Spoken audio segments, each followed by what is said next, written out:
Solicitors billing and charges for property transactions.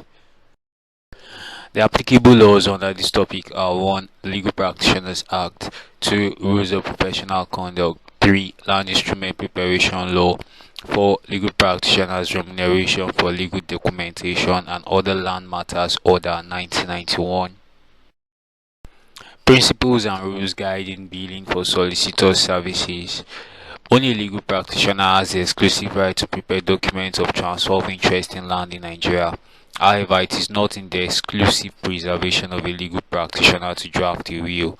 It is also an offence for a non-lawyer to prepare an instrument of conveyance of land, Section 22 sub 1b of the Legal Practitioners Act. A solicitor shall receive adequate remuneration for his services from his client. Rule 48 sub 1 of the Rules of Professional Conduct. The charges shall not be too high or ridiculously low. The solicitor may present the bill of charges to his client. A legal practitioner shall not share his legal fees with a non-lawyer. Rule 3 sub 1c of the Rules of Professional Conduct. An exception to this rule is the payment of money as compensation to the estate family of a deceased lawyer for services rendered before his demise, or payment to a non-lawyer employees in a retirement plan. Rule 53 of the Rules of Professional Conduct. A lawyer shall not enter into an agreement for, charge, or collect an illegal or clearly excessive fees. Where a lawyer accepts a general or special retainership, he shall not advise on or appear in any proceedings detrimental to the interest of his client paying the retainer during the period of the retainer. Rule 49 sub 3 of the RPC. A lawyer shall not enter into a contingent fee arrangement without first advising the client of the intended consequences. Types of fees. 1. Scale fee. These are fees charged under Scale 1 and 2 of the Legal Practitioner's Remuneration for Legal Documentation and Other Land Matters Order in non-contentious matters. 2. Fixed fee. This is a fixed charge for specified class of works that includes writing of letters, writing a will, and incorporation of business entities. A fixed fee is charged for simple and non-contentious legal services, and they are usually at a flat rate. 3. Hourly rate fee. This is a fee charged on hourly basis or the number of hours spent on a client's work. The time spent must be commensurable and reasonable to the work done. 4. Percentage fee. This is fee charged based on the value of the transaction. The higher the value, the more the percentage charged, and the lower the value, the lower the percentage charged. It is common in property transactions, especially in the sale of land. 5. Appearance fee. This is fee charged for each appearance a lawyer puts up for a client. The distance of the law firm from the court, as well as the standing of the legal practitioner at the bar, often determine the amount of money to be charged as appearance fee. 6. Contingent or success-based fee. This is fee charged after the success of the action. Here, the solicitor agrees with the client on the amount he will be paid based on the amount they actually recover. Where no such amount is recovered, he may earn nothing. Under the common law, contingent fees are prohibited, whereas it is permitted under Rule 50 sub 2 of the Rules of Professional Conduct. Scale of charges. The Legal Practitioner's Remuneration for Legal Documentation and Other Land Matters Order 1991 provides 3 scale of charges for legal documentation and land matters. Scale 1. This deals with completed transactions of sale, purchase, or mortgage. Note that in mortgages, the solicitor to the mortgagor charges his full charges as completed according to the scale, while the solicitor to the mortgagee is entitled to charge full charges as computed according to the scale. Where one solicitor asks for the mortgagor and the mortgagee, he shall be entitled to the full charges due to the mortgagee's solicitor, plus half of what will be due to the mortgagor's solicitor. Scale 2. This deals with leases and agreements for lease, in which case the transaction must have been completed. In leases, the lessor solicitor is entitled to the full charges as computed according to the scale, whereas the lessee solicitor will be entitled to half of what the lessor solicitor is entitled to. Where one solicitor asks for both lessor and lessee, is entitled to the full charge due to the lessor solicitor, plus half of what is due to the lessee solicitor, i.e., full charge of lessor solicitor's fee, plus a quarter of lessor's money. Skill 3. This skill deals with other legal documentation not provided for in Skill 1 and 2. There is no specific amount fixed. The fees charged shall be fair and reasonable. Guiding principles for assessment under Skill 3 are A. The complexity, novelty, and difficulty of the matter. B. The skill, labor, specialized knowledge, expertise, and responsibility involved in the execution of the job by the solicitor. C. The value of the property involved. D. The number and importance of the documents to be prepared by the solicitor. E. The importance attached to the transaction by the client. F. Places that needs to be visited in the course of the transaction by the solicitor.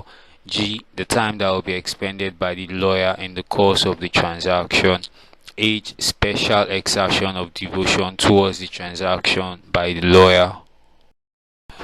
Procedure for recovery of professional fees. The fees a client owes a solicitor is a debt which is recoverable. Step 1. It is advisable that the solicitor should first explore any of the alternative dispute resolution mechanisms. This includes persuasion, mediation, conciliation, negotiation, and arbitration. What are the reasons for adopting alternative dispute resolution? 1.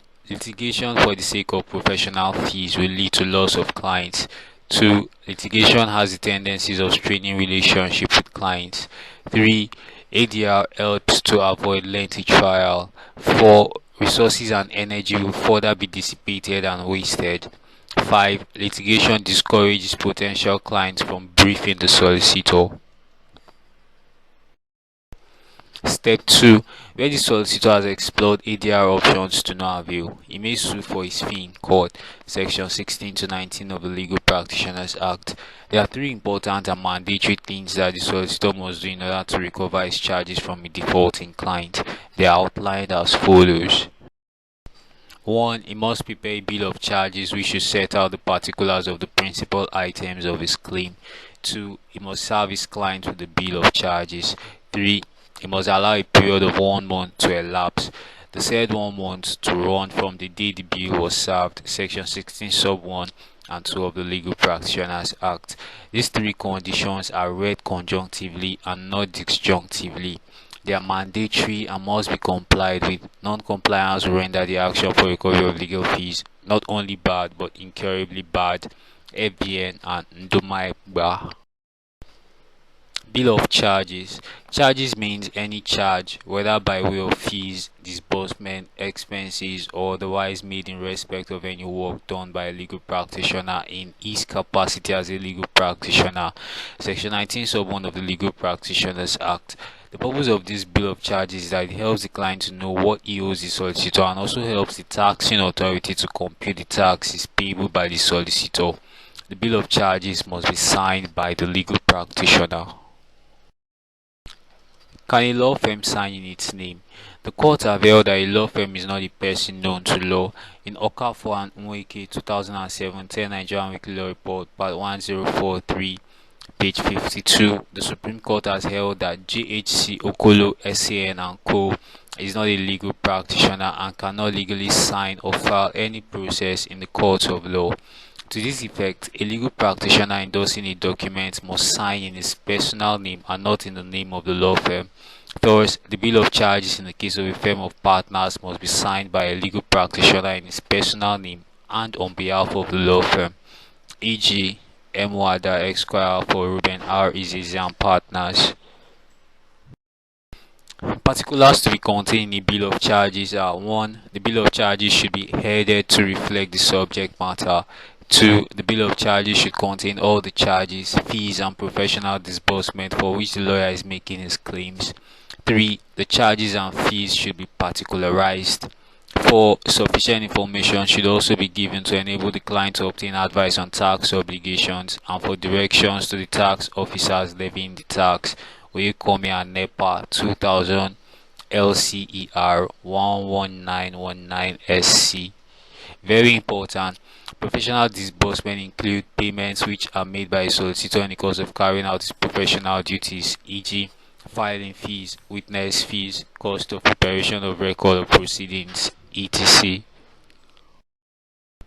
Service of bill on client. 1. The bill of charges must be served either personally on the client or by leaving at the client's last known address, section 16 sub 2A of the Legal Practitioners Act. 2. After the delivery of the bill of charges on the client, the period of 1 month starting from the date of delivery of the bill must expire before an action is instituted to recover the charges. For this purpose, 1 month means 1 calendar month. Exception: the court may abridge the period of 1 month within which a solicitor is expected to wait after service of the bill before commencing an action. Circumstances in which the court may abridge the period of 1 month is where there exist circumstances indicating that the client is about to do some acts which would probably prevent or delay the payment of the charges to the legal practitioner. The place of institution of the action is the State High Court. It is pertinent to know that it must be the High Court where the legal practitioner in question usually carries on his practice or resides, or where the client resides or has his principal place of business. Section 19 sub 1 of the Legal Practitioners Act, Section 16 sub 3 of the Legal Practitioners Act. An action for the recovery of professional charges can be commenced by a writ of summons. Where the solicitor intends to bring the action under the undefended list procedure, he should ensure that there is an express agreement by the parties, i.e., that the defendant had agreed to pay the fee charged by the solicitor Arewa and Abdul Kader. Taxation of fees. Where a client feels that the fees that he has been charged by the solicitor is exorbitant, he may apply to the court for a review of the fees. The court will appoint a tax officer to review the charges and make a report thereafter. At the end of the review, the taxing officer will issue a certificate of taxation wherein he shall state the charges recommended. Section 18 sub 4 and 6 of the Legal Practitioners Act. The client has to make an application for the review of the charges within 1 month of the service of the bill of charges on him. Section 17 sub 1 of the Legal Practitioners Act. The duration for the application shall be 1 month. At the expiration of 1 month, both the client and the lawyer are entitled to apply for taxation of the bill. Section 17 sub 2 of the Legal Practitioners Act, Aburime and MPA 1978 4 SC. Quick last note is powered by Rooms and Luxury, your choice real estate agency in Lagos, Nigeria. Address is number 7 Tower Conic Close of Idemai Crescent, Igbefon, Lekki, Lagos, Nigeria. Tell WhatsApp 08142775425 09156911367 and send your emails to ronumsandluxury@gmail.com, Instagram Ronums and Luxury, Facebook Ronums and Luxury. You can call them for all your real estate questions. For sponsorship and advert placements, please contact 09125921620 or send an email to resistandpartners.chambers@gmail.com.